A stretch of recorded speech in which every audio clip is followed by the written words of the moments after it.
Chapter 6. Vision. 2 years had passed since Robert was crowned. Not much had passed in that time, apart from the reputation of the Greyjoys growing as we became more and more effective at keeping the shipping lanes safe from pirates. With the threat of piracy all but eliminated, commerce boomed. Moving goods by ship was less of risk, faster, and perishable goods could reach further destinations, making them available to more buyers. With a growing economy, King Robert's reputation was increased and more of the kingdom was glad to call him king. House Greyjoy grew in favor as well. Our role in the rebellion had opened doors that father had never thought possible. My cousins and I were receiving marriage offers from smaller houses that were hoping that our rising tide would lift their ship. For my part, I refused every offer of marriage and reassured father that I would be able to claim a much more influential husband if he simply gave me time. Funny enough, Aaron was given many marriage offers and also refused every match simply because of his position as one of the drowned men. My cousins, on the other hand, each took brides from houses whose lands had strategic positions around the Seven Kingdoms coastline and who had no male heir. This meant that House Greyjoy would gain control of the lands upon the deaths of the fathers of my cousins' wives. Meanwhile, I had an addition to Castle Pike built. It was a simple tower with multiple levels and several bedchambers. While father and my brothers were curious as to its purpose, I simply assured them that I had seen a vision that told me to build it, and that it would be extremely useful in the future. In truth, I planned to house Robert's future bastards here, tending to them and helping raise them so that they would be safe from future events. A year after it was built, Lord Varys sent the first of them to the Iron Island. Gendry and his mother were given the first bedchamber and were well taken care of. In exchange for food and their home, Gendry's mother would work as a maid in Castle Pike. I had memorized the book I'd received for my services in the rebellion, and could recite every line from cover to cover. I would need to have the information ready at a moment's notice because I would eventually give it to someone else. Alan memorized it as well, thinking my plans for it funny. He and I regularly practiced our magic away from the eyes of others so that he could become proficient with it once again. My presence seemed to be waking the magic in the world up sooner than it would have, and that meant more people were gaining access to it, where before they could mostly only mimic it. They wouldn't be a problem so long as Alan could wield the power he once did. I needed him to seem like the most magical person in Westeros, while I was seen as a very lucky lady to have him in my service. "I don't care what your father says, Theon," I said, as I watched the young boy attempt to tie the small boat's dock line to one of the cleats on the dock. "You're a Greyjoy. Greyjoys are sailors all. We have been entrusted to guard the shipping lanes of the Seven Kingdoms, and I won't stand to have a Greyjoy who doesn't know how to operate a ship from bow to stern." "But you're a woman," Theon protested. "Father says a man can't learn anything from a woman." "If that were true, then your father would be hailed as one of the heroes of the rebellion, and not your aunt," I countered. "Now tie that cleat properly. Figure eights, and faster. You have to make sure you can tie a vessel down quick enough that a storm won't pull her away from the pier if needs be." Theon grumbled and continued to work at his task. Yara, Theon's elder sister, hopped off the boat with a basket full of fish. "Should I bring the fish to the castle, cousin?" I smiled at her. Yara was capable even at her young age. Theon looked up to her, but Balon's influence served to sow a bit of resentment in him when it came to women ordering him about. Just as I was about to answer, Tommen jogged onto the dock and called for me. "My lady," Tommen hailed. He gave a bow of his head as neared. "There a young woman who has requested an audience with you at the castle. She claims that she's from House Cowsland Allen, who was standing nearby, shot me a wide grin. There wasn't any such thing as House Cowsland in Westeros, but there had been in Ferelden. And the one person we both knew from Ferelden who'd been associated with House Cowsland was one of our friends. I looked at Yara.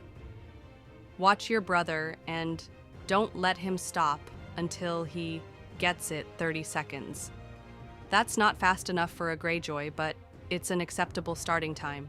Then you can bring the fish up and we'll have it for dinner, all right? Theon groaned as Yara smiled wide. All right, Merida. I looked back up at Tommen. I assume you brought horses? Tommen nodded. Of course, my lady. This way. He led Alan and I from the dock to a set of 3 horses that were standing together near the dockmaster's quarters. Once I'd stopped growing at the same height I'd been in Ferelden and in the Fallout universe, a special saddled had been made for me so that I could mount a house on my own, with the indignity of someone having to help me up. The saddle had a braided leather drawstring I could pull that would release a small rope ladder. My horse had been trained to move into a crouching position when it felt the ladder fall against its side so that I could climb up. Once I was settled in my saddle, Tommen led us back to the castle. The ride was nice, with the sea air helping to keep the island relatively cool year-round.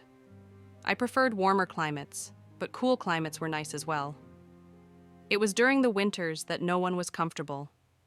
Thankfully, the long summer had begun, and we wouldn't see winter again in almost 20 years, though no one but Alan and I knew that. As we approached the castle, Balan was outside waiting for us. His scowl crinkled his face something terrible as he glared up at me. What's I hear about you taking my children and having them work on your ship?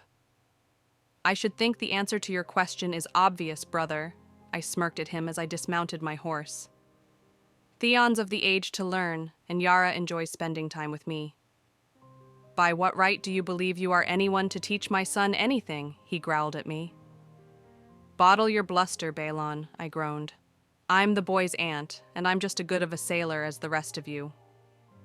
I went out to do some fishing and checked the lanes around the island today. I brought the children to learn. It's past time for Theon to start. You focused so much on Yara that he's behind, and you know it. Someone had to start his education, or he'd fall behind and grow soft. Balon took an aggressive step towards me. Listen here, woman. Sister or no, I will not tolerate. His growling came to a sudden stop as Alan conjured a fireball in his hand. I'm quite certain my lord did not intend to seem so threatening to my lady. All the same, I must react accordingly. Perhaps my lord is taking out his aggression about another matter unduly upon my lady, and would like to rethink his tone? Balon stared at Alan with a mixture of fear and incredulousness. You dare threaten me with your sorcery? I threaten no one, my lord, Alan replied. I merely act as required to defend my lady from someone who appears to be overly aggressive with her. Balon stared at Alan, then at me. You keep a tighter leash on your dog, Merida. And you should learn to batten down your tongue, Balon, I shot back. You work on that, and I'll see to my dog. Agreed? Where are my children? He huffed in response, his tone now free of the bluster he'd been spewing before. They're down at the docks, I motioned behind me. Yara is making sure that Theon can tie down a cleat line within 30 seconds. She'll bring him home when he's accomplished the task. Balon looked like he was about to bark a protest, but I began to walk past him. When they get back, Yara will be bringing a basket of fish she caught for us to have for dinner. I suggest you praise them both for their accomplishments. As Alan walked past Balon, he flashed him a wide grin and made a show of blowing out his fireball. Tommen led us into the castle and into a small antechamber, where people were normally asked to wait for whoever it was they had come to see. Typically this meant traders and nobles, but it would also be used for common folk who had grievances they needed settled. Inside sat a young woman with long blonde hair, blue eyes, and a soft smile. She stood and dipped down into a curtsy. Lady Greyjoy, it's so good to see you again. I squealed with delight and charged her, wrapping my arms around her and lifting her up to hug her and twirl her around. Serena, I'm so happy to see you. Alan laughed and approached us. I never thought I'd see you here. Serena groaned and pat my arms. Merida, you're way stronger than you think you are. You're kind of crushing me. I set her down and beamed a smile up at her. She was dressed in a fine blue dress with white and silver accents. I placed my hands on my hips and grinned. So, Lady Cousland, is it? Serena chuckled and flashed subtle glance Tommen's way, as if to quietly ask if he could be trusted. I stepped to the side and looked up at Tommen. This is my personal retainer, Tommen. He has sworn to guard me and keep my secrets. Tommen and I have been together for several years now. Anything we say, he will never repeat. Isn't that so, Tommen? Tommen nodded. My Lady Greyjoy has proven herself to be a true and honest person. She's earned my respect and my loyalty. Whatever her plans may be, whatever her allies may wish of her, I will support her. Serena narrowed her eyes, appraising Tommen's words, before she turned her gaze to me. You seem to attract zealots no matter where you go. I offered her a shrug. I took Tommen from another noble's service. He wasn't treated very well. I hold him in high regard. Then I shall trust your judgment and believe he won't repeat what I am about to tell you, Serena said carefully. I was a servant in House Oakhart for most of my life. But when I heard about Lady Merida Greyjoy and her supposed magical companion, I stole one of the lady's dresses, some coin, and a bag full of food and began to make my way west. I traded the coin for a ship to take me here to the Iron Island, all in the hopes that I would find you here. And you used the lady's outfit to convince them that you were important enough to be given the ride and asked to speak with me. I guessed the rest of the tale. Serena smiled and gave a nod. Just so. I thought that if I could find you, we could do what we did in the wasteland once again. You mean take over the continent? I laughed. Serena smirked. I believe I served you well as one of your military commanders. There's no reason I couldn't do so again. I'm not sure if you remember what world you're in, Alan interjected. But women don't really command much in Westeros. An army would balk at the idea of taking commands from a woman, let alone a woman with no reputation, like Lady Greyjoy, has made for herself. A Westerosi army might balk at that, Serena countered, but Ironborn follow those who prove themselves worthy of leadership. Ironborn follow proven leaders who are also capable sailors, Clary. I see when mean Fally. You'll need to learn to be a sailor and prove yourself a leader. Shall I fetch your friend some clothes, my lady? Tommen offered. Yes, thank you, Tommen, I replied. And see to it, she's given a room in the new tower for now. I will speak to father about making her my lady-in-waiting. Please set up a time that I can speak with him. Tommen bowed his head and took his leave. Come, I'll take you to where we normally rest, I told Serena. I led her through the castle and to the small library we'd begun creating over the years. Merida told me about what happened in the wasteland, Alan said casually. We're not going to have a repeat of that, will we?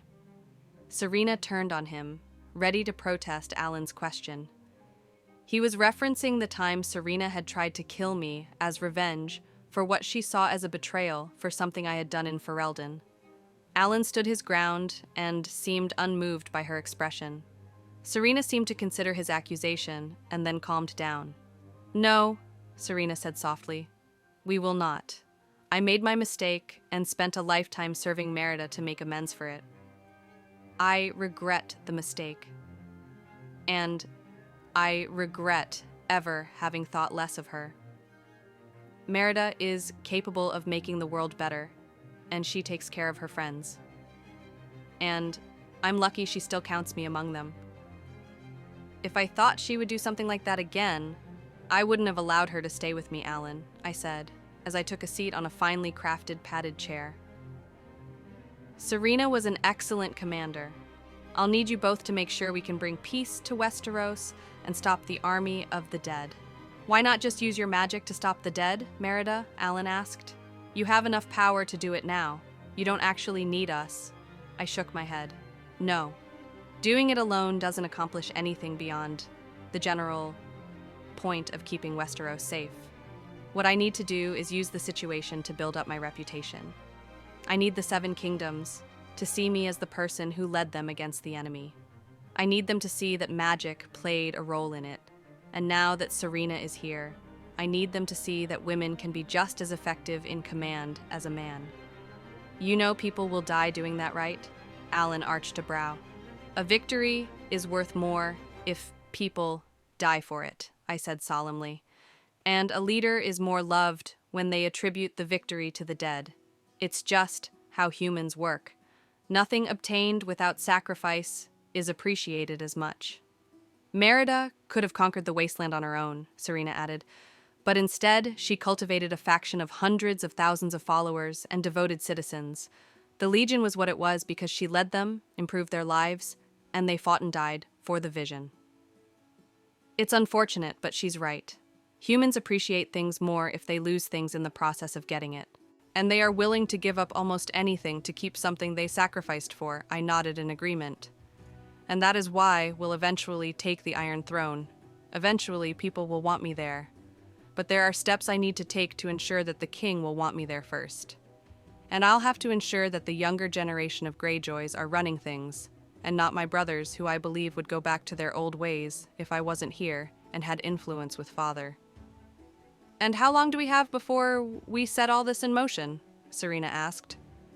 I doubt I can become a proficient sailor very quickly. I gave her a soft smile. We have 14 years.